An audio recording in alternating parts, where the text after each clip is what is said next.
أعوذ بالله من الشيطان الرجيم بسم الله الرحمن الرحيم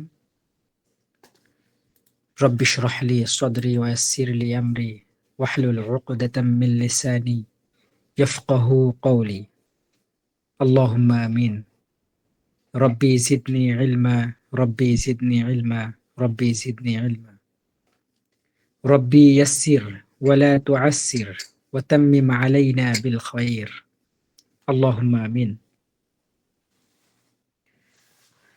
আমরা আজকে পবিত্র কুরআনুল কারিমের একটি গুরুত্বপূর্ণ বিষয় গুন্নাহ, সেই গুন্নাহ সম্পর্কে জানব এবং আমি যতটুকু জেনেছি আপনারা এই ক্লাসটি একবার করেছেন। তাহলে আজকের ক্লাসটি আরো ভালো হবে বলে আশা করছি ইনশাআল্লাহ। গুন্নাহ এমন একটি জিনিস, যদি একদম সহিহ ভাবে পারফেক্টলি গুন্নাহ করা যায়, তাহলে এই গুন্নাহর মাধ্যমে পবিত্র কুরআনুল কারীমকে খুবই চমৎকার করে তেলাওয়াত করা যায়। আপনারা যদি এমনি কোনো কারির তেলাওয়াত শুনে থাকেন, দেখবেন যে তিনি কোথাও তেলাওয়াত করছেন এমনি স্বাভাবিক, কিন্তু কিছু কিছু জায়গায় এত সুন্দর করে গুন্নাহ করছেন, ওই গুন্নার জায়গায় তিনি এত সুন্দর করে কারুকার্য স্থাপন করেন, যেটা শুনে একদম কোরআনের ভিতরে আমাদেরকে প্রবেশ করায়। এজন্য গুন্নাহকে সুন্দর করে পড়তে হবে, এবং গুন্নাহ যদি আমরা ভালোভাবে অনেক জায়গায় না করি, তাহলে পবিত্র কুরআনুল কারীমের যেই অর্থ অনেক জায়গায় পরিবর্তন হওয়ার আশঙ্কা আছে এবং হয়েও যাবে অনেক জায়গায়। এই জন্য আমাদেরকে গুন্নাহটা জানতে হবে।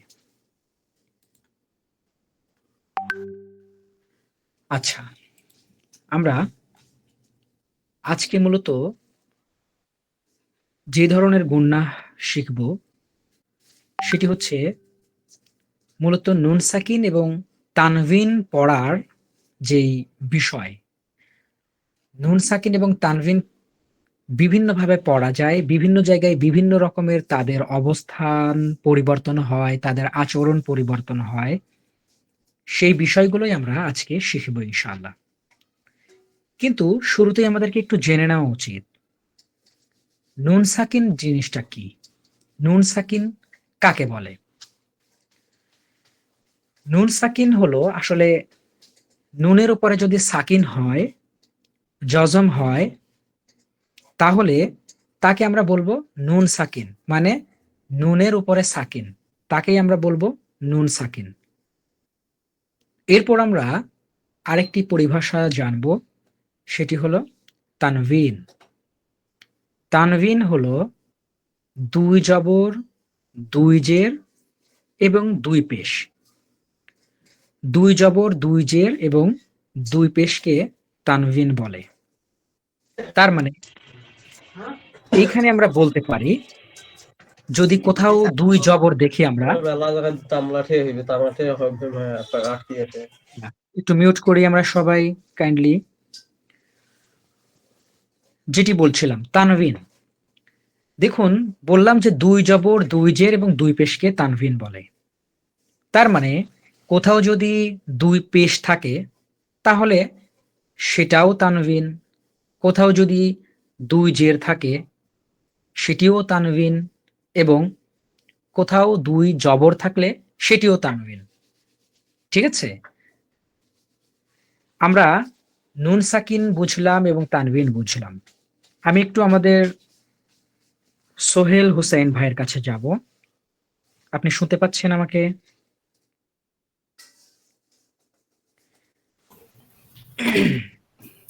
আসসালামু আলাইকুম স্যার। ওয়ালাইকুম আসসালাম। আচ্ছা, সবার উদ্দেশ্যে একটু বলি, আজকে আমি মূলত বারবার আপনাদের কাছে যাব। আপনাদের খুবই অ্যালার্ট থাকতে হবে, যেন নাম বলার সাথে সাথে আপনি আমার সাথে কথা বলতে পারেন। জি, সোহেল ভাই আপনি একটু বলুন নুন সাকিন এবং তানভিন জিনিসটা কি? আর নুন সাকিনটা হচ্ছে মূলত আহ, নুনের নুনের উপরে জজম বসলে এটা হচ্ছে নুন সাকিন। জি। আর আর দুই তানভিন? জবর, হ্যাঁ, আর তানবিন হচ্ছে দুই জবর দুই জের দুই পেশকে তানবিন বলে।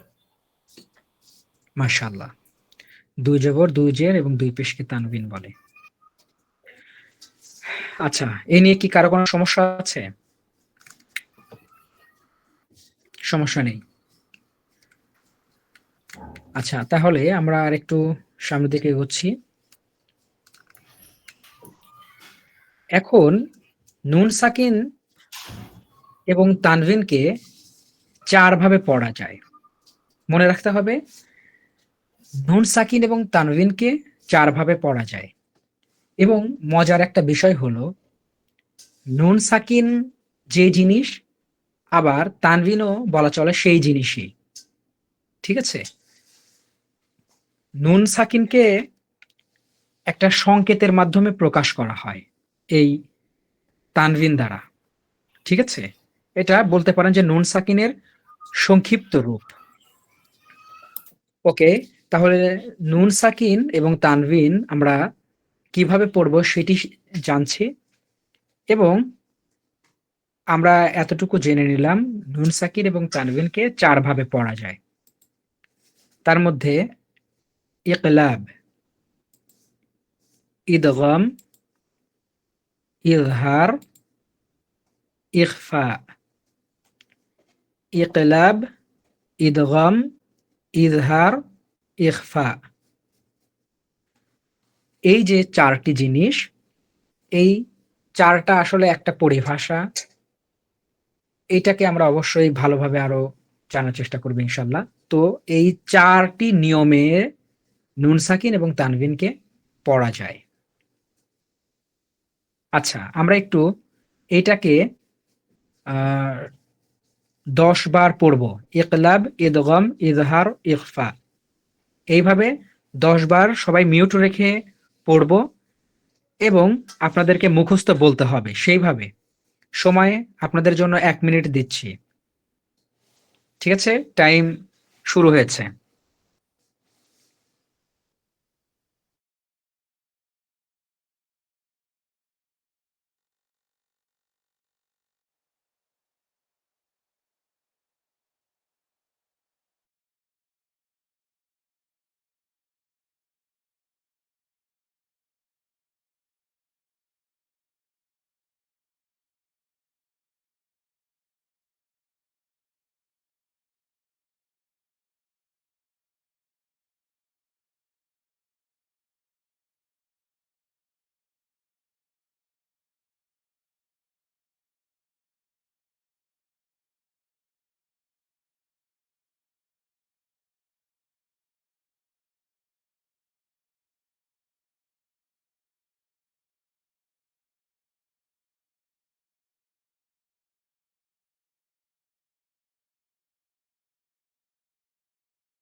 জি, পড়া কি হয়েছে ১০ বার? জি ভাইয়া। জি, শুকরিয়া। তাহলে আমরা একটু শুনতে চাই। আপনি সুরাইয়া আপু। জি, বলুন। ইকলাব, ইদগাম, ইজহার, ইকফা। মাশাআল্লাহ। এটা এই ক্লাস শেষে আরো বেশ কয়েকবার পড়বেন, যেন দ্রুত আপনি বলে যেতে পারেন। এটার একটা ফজিলত আছে। ঠিক আছে? সামনে যখন এই বিষয়গুলো আসবে, যখন এটা মুখস্থ থাকবে আপনার, দ্রুত আপনি সেই দিকে প্রবেশ করতে পারবেন। দ্রুত সেই যে নিয়মটা, সেটাকে আপনি গ্রহণ করতে পারবেন। ওকে, ধন্যবাদ আপনাকে। এরপর চলে যাচ্ছি মোহাম্মদ রুস্তম ভাই, আপনার কাছে। এই চারটে কি পড়বো? জি। ইকলাব, ইদগাম, ইজহার, ইকফা। মাশাআল্লাহ। জি, সোহেল ভাই। ইকলাব, ইদগাম, ইজহার, ইকফা। গুড, চমৎকার। ধন্যবাদ আপনাদের সবাইকেই। তাহলে আমরা সামনের দিকে এগোচ্ছি। আচ্ছা, আমরা শুরুতেই জানবো ইকলাব। ইকলাব কি, এটার কাজ কি? দেখুন, ইকলাব অর্থ পরিবর্তন করা। ইকলাব অর্থ পরিবর্তন করা। জি, আচ্ছা, এখন ইকলাব অর্থ পরিবর্তন করা, এই পরিবর্তনটা কিভাবে হবে? এই পরিবর্তনটা কিসের পরিবর্তন? আচ্ছা, এটা আমরা জানবো ইনশাল্লাহ। তার আগে আমরা একটু জেনে নেই, ইকলাবের হরফ আছে একটি, সেটি হচ্ছে বা। ইকলাবের হরফ একটি, সেটি বা। ঠিক আছে, ইকলাবের হরফ একটি। আমরা জেনে নেই ইকলাব অর্থ পরিবর্তন করা, আর তার হরফ হলো একটি, এবং সেই হরফটি হচ্ছে বা। ওকে, আমরা মাথার মধ্যে নিয়েছি আলহামদুলিল্লাহ। এখন দেখুন, নুন সাকিন বা তানভিনের বামে ইকলাবের হরফ বা আসিলে ওই নুনে সাকিন বা তানভিনকে মিম দ্বারা পরিবর্তন করে গুন্নার সহিত পড়িতে হয়। ঠিক আছে, আমরা তাহলে কি জানলাম? এখানে একটু মাথায় নেই, আমরা উদাহরণটাকে সামনে যদি নিয়ে আসি তাহলে এটা ভালো করে বোঝা যাবে। অনেক সময় বললে বোঝা যায় না। বিষয়টা এমন হবে, কোথাও যদি নুন সাকিন হয়, এক জায়গায় নুন সাকিন আছে, আচ্ছা, নুন সাকিনের পরে তারপরে যদি একটা বা হরফ আসে, তাহলে এই যে বা আসার কারণে আমরা সাধারণভাবে পড়তে থাকতাম এরভাবে, মিন বা আদি, মিম নুন জের মিন, এরপরে বা আদি, মিন বা আদি, এইভাবে আমরা স্বাভাবিকভাবে পড়তাম। কিন্তু আমরা যেহেতু ইকলাব পড়ছি, ইকলাব মানে পরিবর্তন করা, ইকলাবের হরফ একটি, আর সেই পরিবর্তনটা কিভাবে করবে? কোথাও যদি নুন সাকিন হয় আর ওই নুন সাকিনের ঠিক বামে যদি বা হরফ আসে, তাহলে এই যে নুন সাকিন, এই নুন সাকিনটা আর নুন সাকিন থাকবে না, সেটা হয়ে যাবে মিম সাকিন। ঠিক আছে, মনে রাখতে হবে, কোথাও যদি নুন সাকিন আসে তারপরে বা আসে, তাহলে সেই যে নুন সাকিন, এই নুন সাকিন আর নুন সাকিন থাকবে না। আমরা দেখবো নুন সাকিন, কিন্তু পড়বো মিম সাকিন। যেমন এখানে আছে মিন বা আদি, কিন্তু আমরা বলবো মিম বা আদি, মিম মিম জের মিম। আচ্ছা, আরেকটা জিনিস দেখুন, আলিমুন বিমা লেখা আছে এখানে, আলিমুন বিমা। এটা স্বাভাবিকভাবে আমরা হয়তোবা পড়তাম, কিন্তু পড়াটা আমাদের ভুল হলো। কেন? কারণ আমরা জানলাম যে নুন সাকিনের পরে অথবা তানভিন এর পরে যদি ঠিক তারপরেই একটা বা যদি আসে, তাহলে সেই তানভিনটা আর তানভিন থাকবে না, মিম সাকিন হয়ে যাবে। ঠিক আছে, এরকম হবে। যেমন আলী মুন, মিম দুইজের মুন হতো, কিন্তু হবে মিম মিম পেশ মুম, এরকমের হবে। আলী মুম বিমা। এবার খেয়াল করি, আমরা নবী এর বহু বচন পড়ি আম্বিয়া, নবী, এখান থেকে আমরা বলি আম্বিয়া। কিন্তু আমি জাস্ট এখানে একটু লিখতে পারি আপনাদের, এখানে লিখলে, আচ্ছা, আপনারা কি শুনতে পাচ্ছেন? শুনতে পাচ্ছি ভাইয়া। জি, দেখুন, আমি এবার আর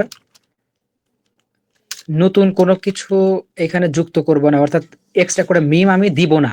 কারণ কোথাও মিম দেওয়া থাকবে না, শুধুমাত্র কোরআন যখন পড়বেন কিছু কিছু কোরআন সেইগুলোতে পাবেন। ঠিক আছে,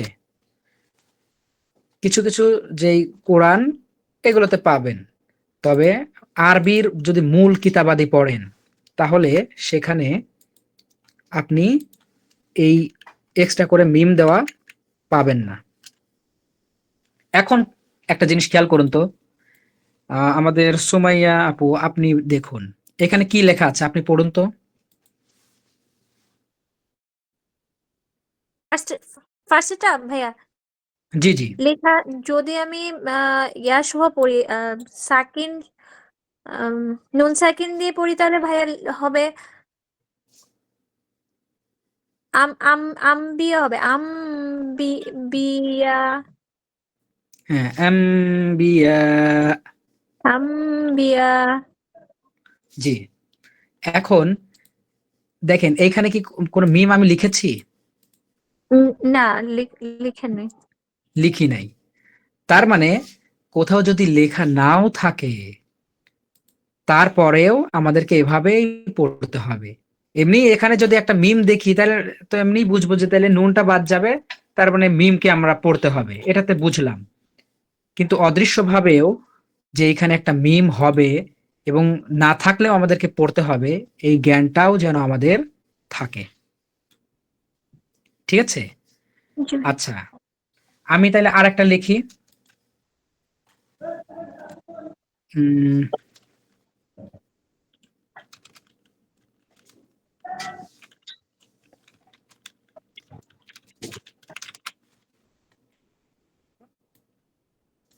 জানি না আপনাদের সময় নষ্ট হচ্ছে কিনা। আর আমি আসলে আপনাদের, বলা চলে আপনাদের সাথে নতুন, আপনাদের মন মানসিকতা কেমন সেটা আমি জানি না। তবে কোনো সমস্যা হলে আমাকে বলবেন এবং পরামর্শ থাকলে সেটাও জানাবেন ইনশাল্লাহ। জি, আমি কোনটা যেন লিখলাম এবার, এই যে এটা লিখেছি। এইবার এটা পড়বেন আমাদের সোহেল ভাই।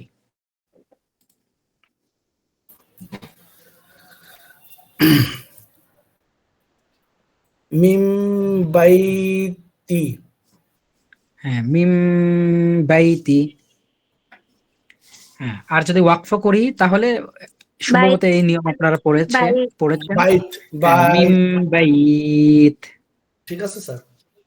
হ্যাঁ, ওকে। তাইলে আমরা দেখছি এখানে নুন সাকিন কিন্তু পড়ছি মিম। সেটা মিম হিসেবে। হুম। তাইলে এখন এগুলোকে যদি আমি তুলে দেই তাহলে কি কোনো সমস্যা আছে? না, এখন ঠিক আছে, মানে সমস্যা নেই স্যার। জি, মাশাআল্লাহ।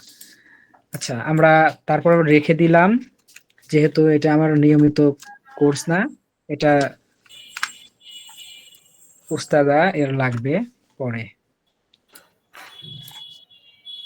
জি, আমরা যদি এটা বুঝে থাকি সামনের দিকে এগোতে পারি।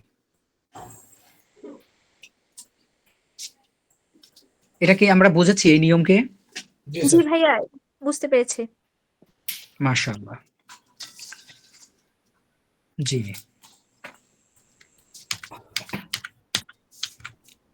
তাহলে আমরা নতুন একটা নিয়মে যাব। তার আগে এটাকে একটু রিভিউ নিতে চাই আমাদের রুস্তম ভাইয়ের কাছ থেকে। রুস্তম ভাই, জি ভাই বলুন। এবার আপনি বলুন ইকলাব কি, এটা সম্পর্কে আপনি কি জানেন, কি বুঝেছেন? ইকলাব ইকলাব ইকলাবের ক্ষেত্রে বা সাকিন থাকলে হ্যাঁ, এখানে ইকলাব অর্থ নুন, কি আমাকে বলুন। একলাব অর্থ পরিবর্তন করা। একলাবের হরফ হুম, হচ্ছে বা। এখানে জি। বামে যদি বা সাকিন থাকে তাহলে ডানের হরফটা নুনের বদলে মিম হয়ে যায়। নুন আচ্ছা, থাকার আরেকটু বদলে ক্লিয়ার করতে হবে, মিম বলতে হয়। অস্পষ্ট থেকে গেল, আরেকটু সুন্দর করে বলুন। মানে বা সাকিন যদি থাকে তাহলে না না, আমাদের মূলত আগে বলতে হবে যদি তানভিন থাকে অথবা যদি নুন সাকিন থাকে।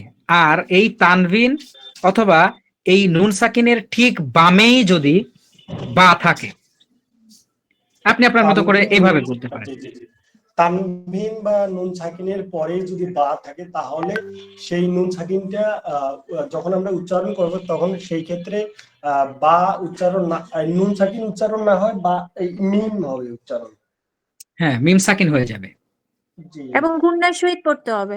গুন্না হ্যাঁ, সহিত গুণনা পড়তে সহিত হবে। পড়তে হবে। জি, জি, মাশাআল্লাহ। জি, তাহলে তো আমরা বুঝেছি আলহামদুলিল্লাহ। নতুন বিষয়ে যাচ্ছি। এরপর ঈদগাম। ঈদগাম অর্থ মিলানো। ঈদগাম অর্থ কি বলুন তো? মিলিয়ে পড়া। মিলিয়ে পড়া। হ্যাঁ, একটাকে আরেকটার সাথে মিলিয়ে দেওয়া, অ্যাটাচড করে দেয়া। আর ঈদগামের হরফ ৬টি। ঈদগামের হরফ ৬টি। ইয়া, র, মিম, লাম, ওয়াও, নুন। ইয়া, র, মিম, লাম, ওয়াও, নুন। ইয়ারমালুন। অর্থাৎ এই ৬টাকে একসাথে মনে রাখার জন্য একটা করা হয়েছে, শব্দ তৈরি করা হয়েছে, ইয়ারমালুন। আমরা ছোটবেলায় পড়েছি, একটু সুরে সুরে পড়তাম। আহ কিন্তু এখন অনেকটা লজ্জাবোধই করছি আপনাদের সাথে, মনে হচ্ছে যে বড় হয়ে গিয়েছি তো। আহ জি, আপু তো পড়ে। আচ্ছা। আর উনি তো দক্ষ শিক্ষিকা, আমি তো আসলে এরকমের না, এই জন্য আমার একটু এরকমের হেজিটেশন হচ্ছে। আর ফার্স্ট ডে তো এই জন্য। জি, জি। ঈদগামের হরফ ৬টি। ইয়া, র, মিম, লাম, ওয়াও, নুন। ইয়ারমালুন। আচ্ছা, আমরা তাহলে এতটুকু দেখে একটু বলি। আহ, একে একে আমরা বলবো। ঈদগামের হরফ ৬টি। ইয়া, র, মিম, লাম, ওয়াও, নুন। ইয়ারমালুন। ঈদগামের হরফ ৬টি। ইয়া, রা, মিম, লাম, ওয়াও, নুন। ইয়ারমালুন। ইয়ারমালুন। ইয়ারমালুন। হ্যাঁ, আপনি আরেকবার বলবেন, কিন্তু আমারটা শুনুন। ঈদগামের হরফ ৬টি। ইয়া, র, মিম, লাম, ওয়াও, নুন। ইয়ারমালুন।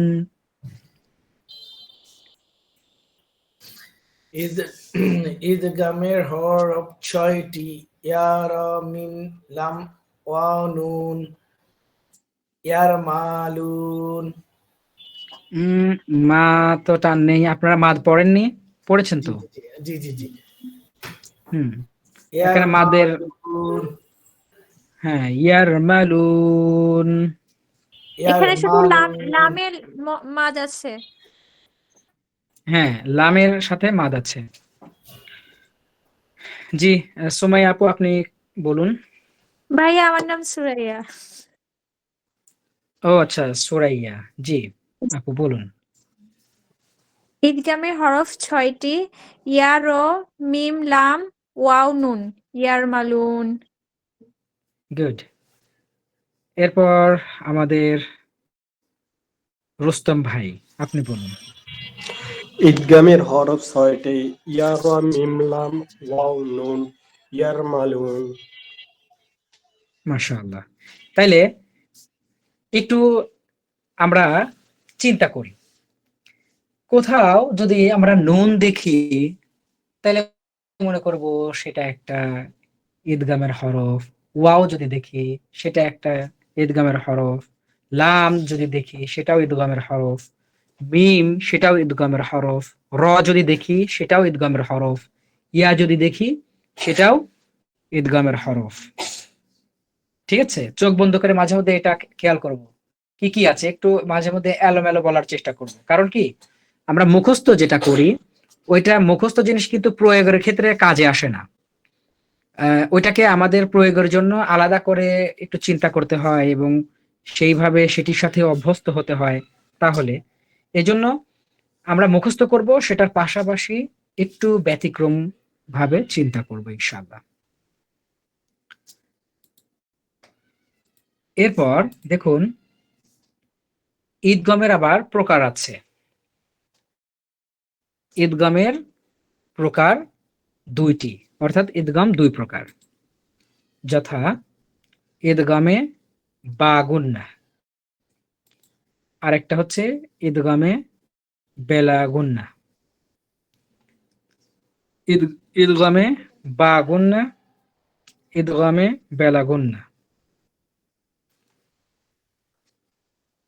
ঈদগামে বা গুন্না মানে গুন্নার সহিত ঈদগাম, গুন্নার সহিত মিলানো, গুন্নার সাথে মিলিয়ে পড়া, ঈদগামে বা গুন্না। আর ঈদগামে বেলা গুন্না মানে গুন্না বিহীন মিলিয়ে পড়া। কারণ ঈদগাম অর্থ কি? মিলিয়ে পড়া, সংযোগ সৃষ্টি করা। তাহলে ঈদগামে বা গুন্না মানে গুন্নার সহিত ঈদগাম, ঈদগামে বেলা গুন্না, গুন্না বিহীন ঈদগাম। এখন যেহেতু আমরা শুরুতে ঈদগামের হরফ 6টি দেখলাম, ইয়া, র, মিম, লাম, ওয়াও, নুন, ইয়ার মালুন সেরকমের ছিল। এখন আমরা সেটিকেই ভাগ করছি দুই ভাগে, তার মধ্যে ঈদগামে বা গুন্না, ঈদগামে বেলা গুন্না। এই জন্য এই 6টা হরফকে এখন আবার ভাগাভাগি করে দিতে হবে। সেক্ষেত্রে ইয়া, মিম, ওয়াও, নুন, এটা ঈদগামে বা গুন্না এর 4টি হরফ।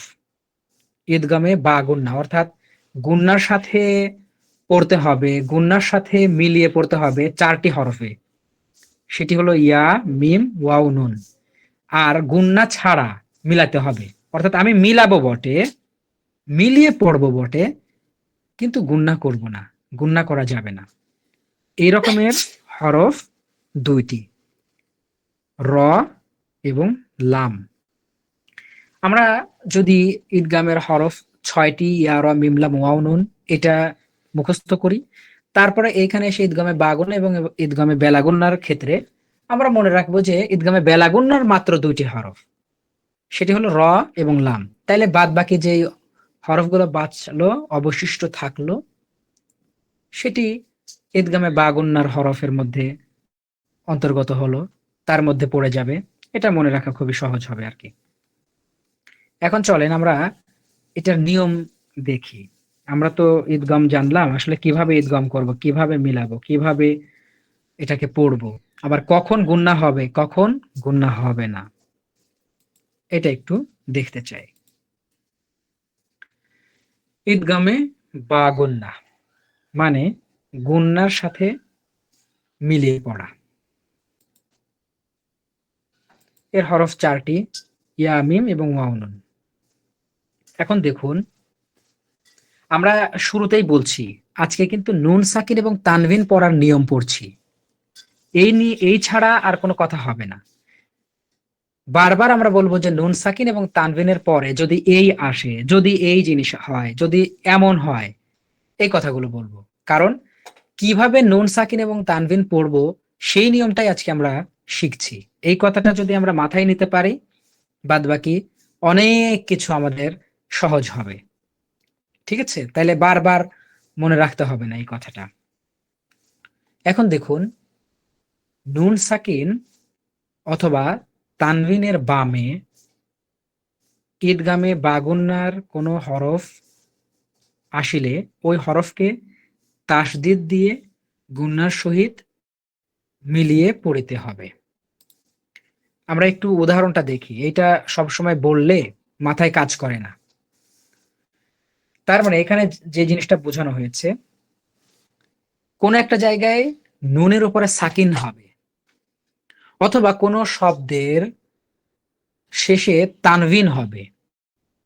ঠিক আছে? তাহলে তানভিন হলো, অথবা নুনের উপরে সাকিন, এই জায়গায় ঠিক এইটার পরে ঈদগমে বা গুন্নার যেই 4টি হরফ আছে, সেই 4টি হরফের যে কোনো একটা হরফ যদি আসে, তাহলে এই নুন সাকিন এবং তানভিনকে বাদ দিতে হবে।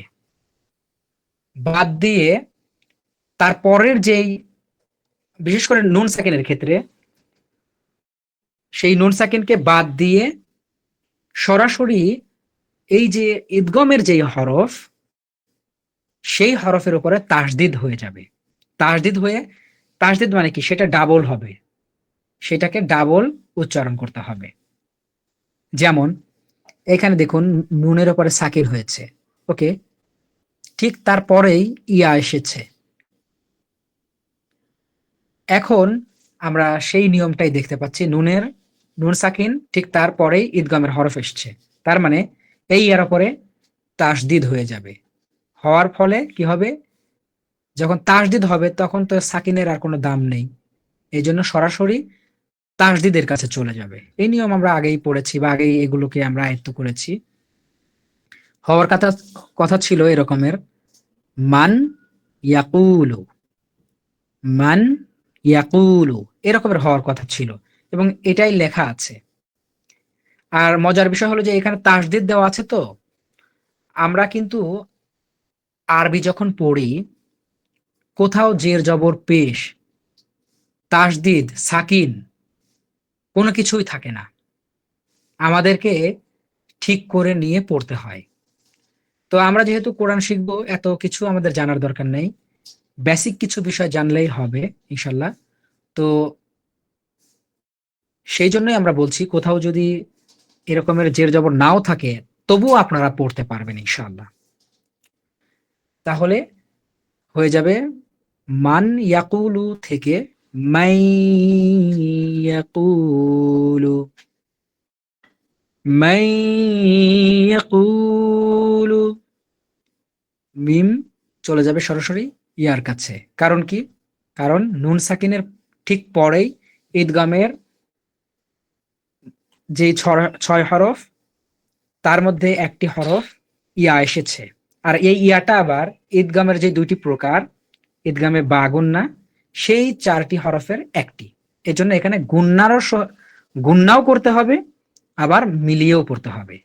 দেখেন কয়টা কাজ করছি, একটা হলো মিলাচ্ছি, ঈদগমের যেই কাজ, সেই কাজটা প্রথমে করছি আমরা মাই, অর্থাৎ নুনকে বাদ দিয়ে এই মিমকে ইয়ার সাথে আমরা কানেক্ট করে দিচ্ছি, মিলিয়ে দিচ্ছি, তাহলে ঈদগম হয়ে গেল। আর কি করতে হবে, এখানে আবার গুন্না করতে হবে, কারণ ইয়াটা হলো ঈদগামে বা গুন্না এর হরফ। এজন্য হয়ে যাবে মাই, এক আলিফ, অন্তত এক আলিফ, মাই ইয়াকুলু। ওকে, এরপর আমরা এইখানে দেখি, এটা ঠিক নিচে যেটা, এটা হলো জান্নাতিন ওয়া উয়ুন। এখানে 3টা শব্দ, জান্নাত ওয়া উয়ুন, ঠিক আছে, কিন্তু পড়ার ক্ষেত্রে এমন ভাবে পড়তে হবে মনে হবে একটি শব্দ। জান্নাত মানে বাগান সমূহ অথবা জান্নাত সমূহ, ওয়া এবং উয়ুন মানে ঝর্ণা সমূহ, তাই মানে 3টা হলো একটা অব্যয় দিয়ে। কিন্তু কোরআন পড়ার ক্ষেত্রে আমরা এমন ভাবে পড়বো মনে হবে একটি শব্দ, জান্নাতি ওয়া উয়ুন। আমরা কি কাজ করলাম, কি হলো এখানে, এই জান্নাত এর নিচে তানভিন হয়েছে, 2 জের হয়েছে, আর 2 জের মানেও তো তানভিন। তাই ঠিক তানভিনের পরেই আমরা দেখছি একটি হরফ ওয়াও। আমরা যদি একটু খেয়াল করি, ওয়াওটা হলো ঈদগামের 6 হরফের একটি, এবং এটাকে আবার 2 ভাগে ভাগ করা হয়েছে, ঈদগামে বা গুন্না, ঈদগামে বেলা গুন্না। সেই বা গুন্নার মধ্যে সেই 4 হরফের মধ্যে একটি। এই জন্য কি করতে হবে, এই তানভিনকে ওয়াওয়ের সাথে মিলিয়ে দিতে হবে, অর্থাৎ এখানে তাসদিদ হয়ে যাবে। জান্নাতি ওয়া উয়ুন। তিউ হওয়ার কথা ছিল তিন ওয়া উয়ুন, কিন্তু হয়ে গেল তিউ। ঠিক আছে? আচ্ছা, এই দুইটা আমরা বুঝতে পেরেছি কিনা?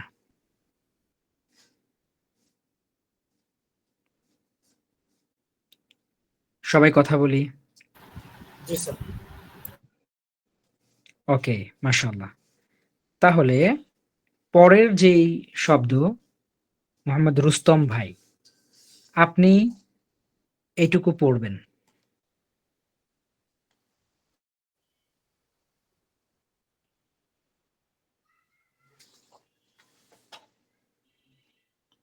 রুস্তম ভাই শুনছেন? জি ভাইয়া। জি, পড়ুন।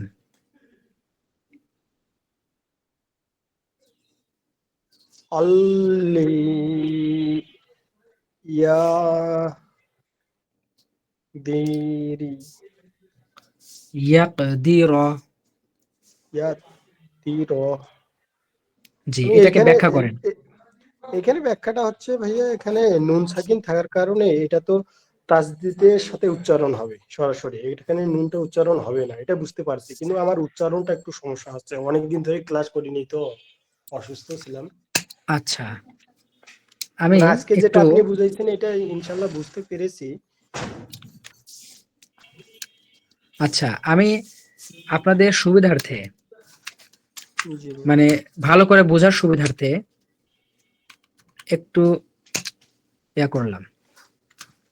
আসলে কোথাও জের জবর আমরা পাই না যখন আমরা অ্যারাবিক কোনো গল্প, স্টোরি যেটাই পড়ি না কেন, হাদিস বলুন, কোনো জায়গায় আমাদের জের জবর থাকে না।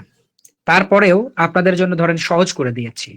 কোথাও যদি এরকম লেখা থাকে আন লান ইয়াকদিরা, আপনারা ঠিক করে পড়তে পারবেন? বিশ্বাসের সাথে বলুন।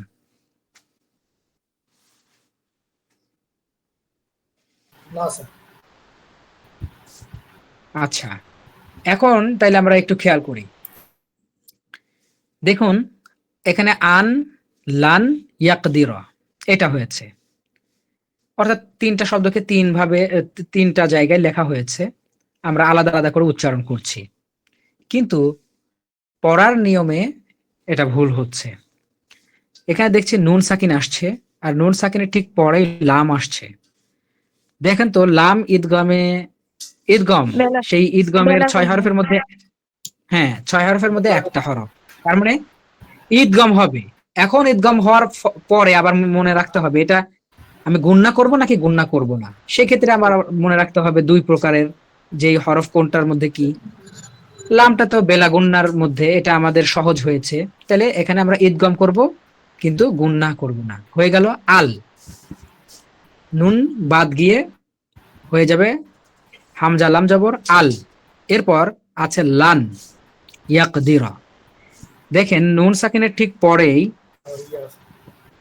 ইয়া আছে। ইয়া কিন্তু ঈদগামের একটি হরফ এবং ঈদগামে বা গুণনার একটি হরফ।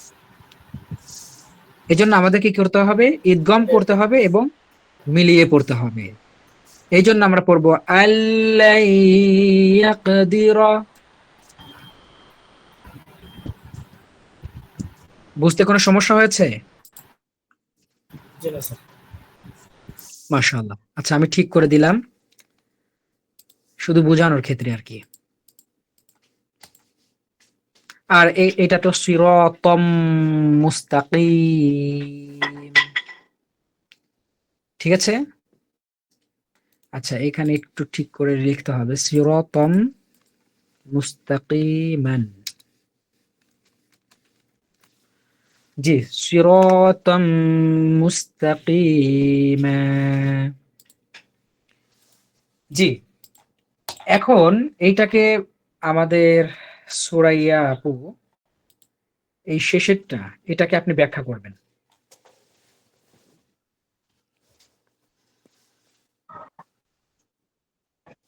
আহ, ভাইয়া এখানে হচ্ছে তানভিন আছে, তোর উপর, তারপরে তয়ের উপরে, হ্যাঁ। জি জি, তারপরেই হচ্ছে মিম আসছে। জি, হ্যাঁ, তার মানে মিম আসছে। মিম আসছে মিমটা হলো এবং ঈদগামের ৬ হরফের একটি ইসলামের এবং ৬টা ঈদগামে বা হরফের গুণনার মধ্যে একটি। বা গুণনা, তো ওটা গুণনা সহকারে মিলিয়ে পড়তে হবে। জি, তার মানে এইখানে যদি আমরা তাসদিদ নাও দিতাম তাইলে কি কোনো সমস্যা ছিল? ভাই আমরা তো শুধু যদি একদম স্টার্টিং এর দিকে, আমাদের জন্য ভাই এখন সমস্যা হবে। না, না, না, টেস্ট এটাই তো করতে। প্র্যাকটিস করতে হবে। এখন থেকেই প্র্যাকটিস করতে হবে এটাকে। যেন কোথাও যদি কেউ দিতে ভুলে যায় অথবা নাও দেওয়া থাকে, তবুও যেন আপনারা সঠিকভাবে পড়তে পারেন। এবং আপনাদেরকে আজকে ক্লাস শেষে অ্যারাবিক কোনো একটা জার্নালে নিয়ে যাব অথবা কোনো একটা অ্যারাবিক সাইটে নিয়ে যাব, সেখানে কোথাও জের জবর নেই, অথচ পড়তে হবে। সেখানে কি করব? এবং সেইখান থেকে আপনাদের দু একটা প্র্যাকটিস করানোর চেষ্টা করবো ইনশাআল্লাহ। ওকে, আমরা সামনের দিকে এগোচ্ছি। তো এইটাকে আমাদের সোহেল ভাই আপনি একটু ব্যাখ্যা করবেন, ঈদগম জিনিসটা কি এবং এর বিষয়বস্তু কি, আমাদেরকে ভালো করে বুঝান।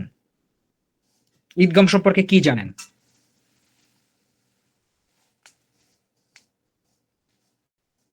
সোহেল ভাই। স্যার, ঈদগামে ৬টা আরবি অক্ষর আছে। তার মধ্যে হুম, হচ্ছে এটাকে ২ ভাগে ভাগ করা হয়েছে। একটা হচ্ছে হুম, বা গুণনা, বা গুণনাতে আছে হচ্ছে ইয়া, মিম, ওয়াও, নুন। হুম, সেটাকে হচ্ছে মিলে পড়তে হবে। আর বাকি যে জি, দুটো আছে সেটা হচ্ছে বেলা গুণনা, সেটা হচ্ছে র, হুম। আল্লাহ। সেটাকে না মিলিয়েও না মিলিয়েও পড়া যাবে। না, না, না, না না, মিলাতে তো হবেই। মিলাতে হবে না। গুণনা গুণনা ফ্যাক্ট, একটা গুণনা সহকারে একটা গুণনা হ্যাঁ, জি ছাড়া। জি জি। হ্যাঁ, ঈদগম মানেই মিলাতেই হবে আপনাকে। মিলাতে হবে। আর মিলানোর, হ্যাঁ, মিলানোর পরে আপনি গুণনা করবেন কি করবেন না সেটার জন্য ওই যে আলাদা একটা বিষয় আছে। বেলা গুণনাতে কি মিলাতে হবে, তাহলে সেটা না, আলাদা বেলা হচ্ছে। গুণ, জি এই যে একটু দেখেন আসলে আহ, বেলা গুণনা যেটা আর কি, জি। এই যে আল, আল, জি। এই এটা ছিল আন, লান। হ্যাঁ হ্যাঁ, জি। তাহলে আনটাকে, নুনটাকে জি। বাদ দিয়ে আপনি আ- আলিফকে আ- অর্থাৎ হামজাকে লামের সাথে মিলিয়ে দিচ্ছেন, জি জি জি। ঈদগম করে দিচ্ছেন। হ্যাঁ হ্যাঁ। এখন গুণনা হবে কি হবে না সেইটার জন্য একটু আবার ভাবার বিষয় আছে। এখন বলেন এখানে গুণনা হবে কি হবে না? আল আল লাই গুণনা তো অবশ্যই হবে গুণনা স্যার। হবে না। লাম যে ঈদগামে বেলা গুণনার হরফ, মনে নাই? জি স্যার। কই? আচ্ছা, দুইটা হরফ, র আর লাম। জি স্যার। হ্যাঁ, আমরা এই যে পড়েছি পরেরটা না, পরেরটা। হ্যাঁ, এই যে র, ঈদগামে বেলা গুণনা, র এবং লাম, এটাকে মনে রাখতে হবে। বেলা গুণনার দুইটা, যেমন আমরা পড়ি মুহাম্মাদুর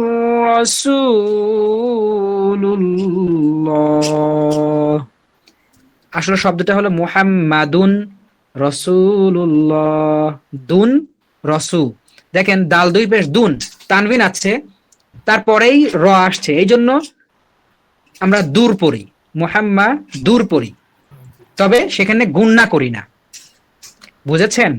জি স্যার। হ্যাঁ, যখন মসজিদে কোথাও এই যে দেখবেন যে উপরে লেখা থাকে, ইমাম যেখানে দাঁড়ায় মিম্বারের কাছাকাছি, বেশিরভাগই জায়গায় মুহাম্মাদুন রাসূলুল্লাহ, কোথাও তাসদিদ থাকে কোথাও থাকে না। যাই হোক, থাকুক আর না থাকুক সেটা তার ভুল নয়, আমাকে সঠিকভাবে পড়তে হবে, এটা হলো কথা। মনে থাকবে জি স্যার। ইনশাল্লাহ? জি, ইনশাআল্লাহ। ওকে। সামনের ক্লাসে আপনাদের ম্যামকে আগে এই সবগুলো বিষয় পড়া দিবেন, তারপরে নতুন পড়া উনি শুরু করবেন ইনশাল্লাহ। ইনশাআল্লাহ স্যার। আচ্ছা, এরপর আমরা পড়বো ঈদগামে বেলাগুন্না। আসলে বেলাগুন্না তো ওইখানেই প্র্যাকটিস করলাম, তার মানে এটাকে আমি আর নতুন করে আলোচনা করছি না। দরকার আছে বলেন? না না স্যার। দরকার নেই। যেমন এই যে শুধু এতটুকু বলি, মিন রব্বিহিম, তবে আমরা দেখছি এখানে নুনের পরে র আসছে, এই জন্য মির রব্বিহিম হয়ে গেল। হ্যাঁ, তারপর মিল লাদুঙ্কা, এইভাবে পড়লাম আমরা। আশা করছি বুঝেছেন, এটা নিয়ে আমি আর আলোচনা করলাম না, যেহেতু আগেই আমরা আলোচনা করেছিলাম। এরপর আলোচনা করব ইজহার। ইজহার মানে স্পষ্ট করা, ঠিক আছে? ইজহার অর্থ প্রকাশ করা, স্পষ্ট করা, ঠিক আছে? ইজহারের হরফও 6টি। হামজাহা, আইন হা, গইন খ, দুইটা দুইটা করে জোড়ায় জোড়ায় পড়বেন। হামজাহা আইন হা গইন খ, হামজাহা আইন হা গইন খ, ঠিক আছে? এই যে 6টা, এই 6টা পরে, সরি, এই 6টার আগে যদি নুন সাকিন আসে অথবা তানভিন আসে, সেখানে কোনো গুণনা হবে না। তার তার মানে স্পষ্ট করে পড়তে হবে, ঠিক আছে? এই যে আমরা নুন সাকিন এবং তানভিন পড়ছি, এটা পড়ার যে 4টা নিয়ম পড়ছি, তার মধ্যে 3 জায়গায় মানে 3টা জিনিসে গুণনা করতে হয় আর একটা জিনিসে গুণনা করতে হয় না। যেই জিনিসে গুণনা করতে হয় না সেটি হলো ইজহার। ইজহার মানে ওই যে জাহেরি বাতেনি, আমি সামাজিকভাবে অনেক জায়গায় শোনার কথা, শুনেছেন কি এই ধরনের কথা? জাহেরি বাতেনি জি না স্যার। কথা বলতে হবে। হ্যাঁ, জি ভাই। যেটা জাহেরি সেখান থেকে, হ্যাঁ, মানে ওই জাহের থেকেই ইজহার আসছে আসলে। তো ইজহার মানে কি? প্রকাশ করা। আমরা একটু খেয়াল করি,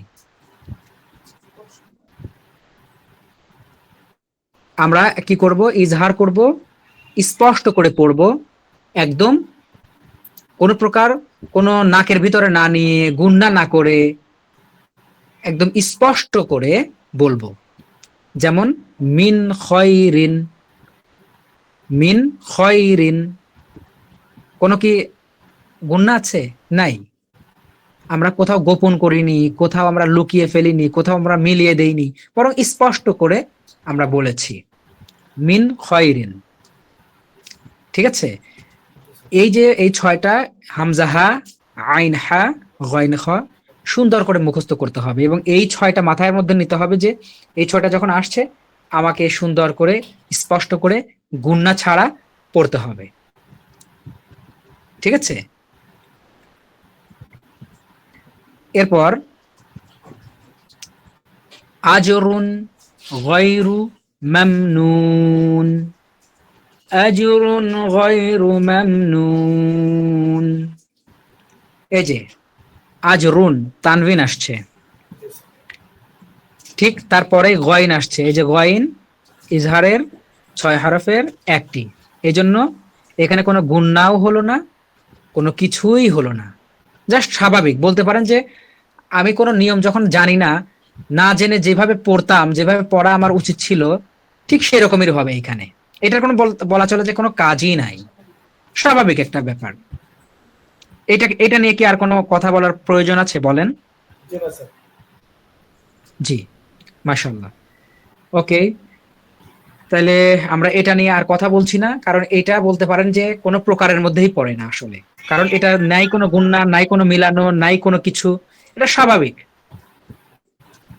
ঠিক আছে? তবে এতটুকু আবার হেয় প্রতিপন্ন করে কিন্তু বিরত রাখলে হবে না, কারণ সামনে গিয়ে যদি আমি জানি যে এই 6টা হরফে কোনো কিছুই করতে হবে না, তাইলে আমার জন্য পড়াটা আবার সহজ হবে, ঠিক আছে? এটাও একটা জ্ঞান। জি, আচ্ছা, ইজহার অর্থ স্পষ্ট করা, সেটা আমরা জেনেছি। এরপর ইখফা। ইখফা মানে গোপন করা। ইখফা অর্থ গোপন করা। ইখফা অর্থ গোপন করা। ইখফার হরফ 15টি।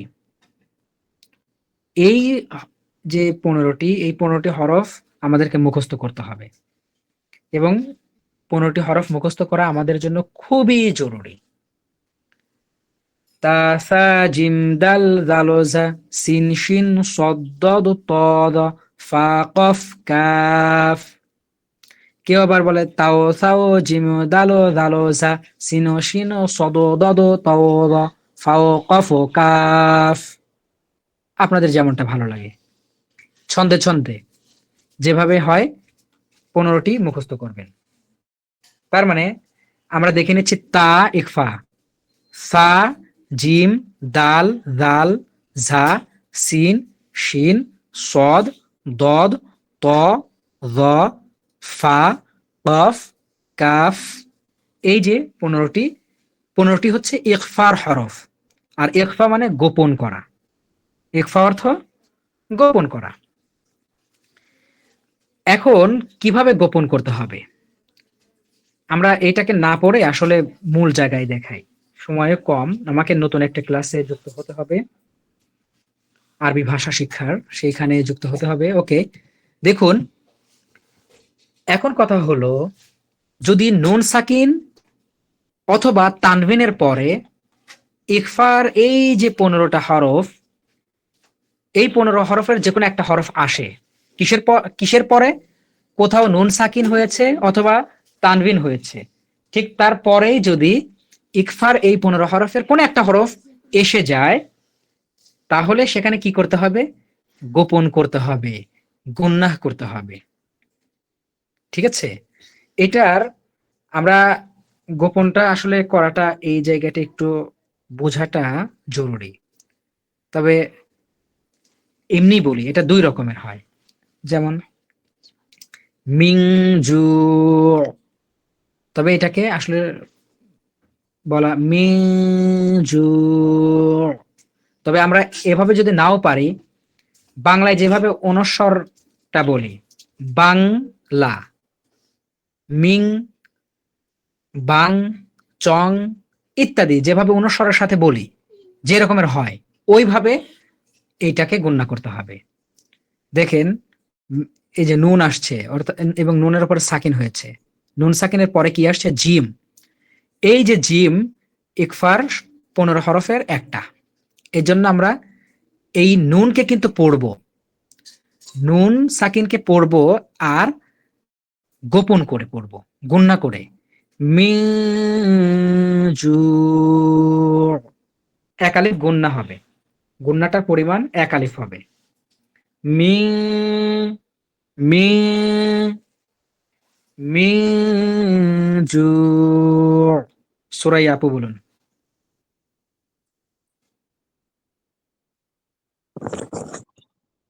এটা পড়বো ভাইয়া? হ্যাঁ বলুন।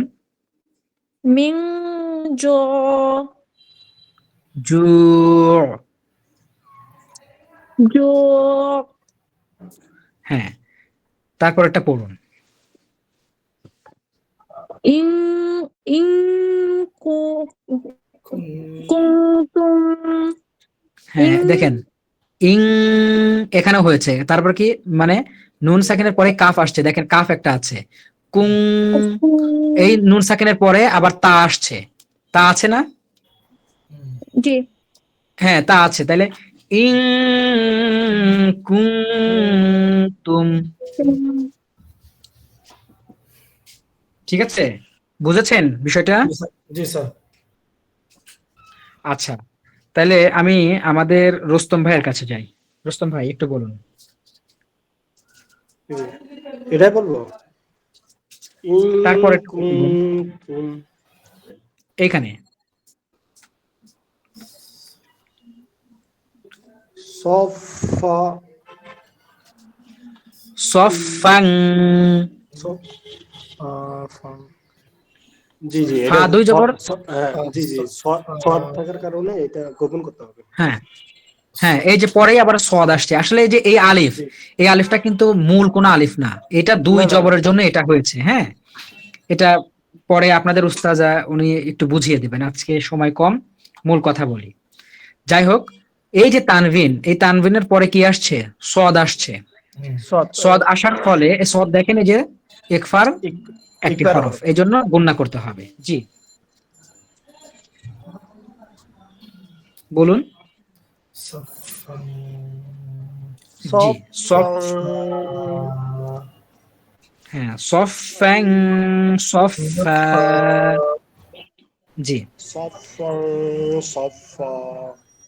জি। তারপরে এটা আমাদের সোহেল ভাই আপনি বলুন। ফাআন জার জার জারতাহুম فأنذرتهم হুম فأنذرتهم আচ্ছা জি স্যার। ওকে, ইকফাকে বুঝে নিতে কি আর কোনো সমস্যা আছে?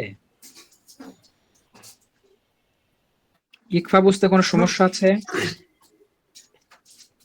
না ভাইয়া। Clear sir? ইনশাআল্লাহ আমরা তাহলে এইগুলোকে প্র্যাকটিস করব। আমি আরেকটু সময় ধরে আপনাদেরকে সময় দিতে পারলে আমার ভালো লাগতো, তবে থ্যাংক ইউ দিতে হচ্ছে কারণ আমাদের সময় একদম শেষ হয়ে গিয়েছে। তবে আমি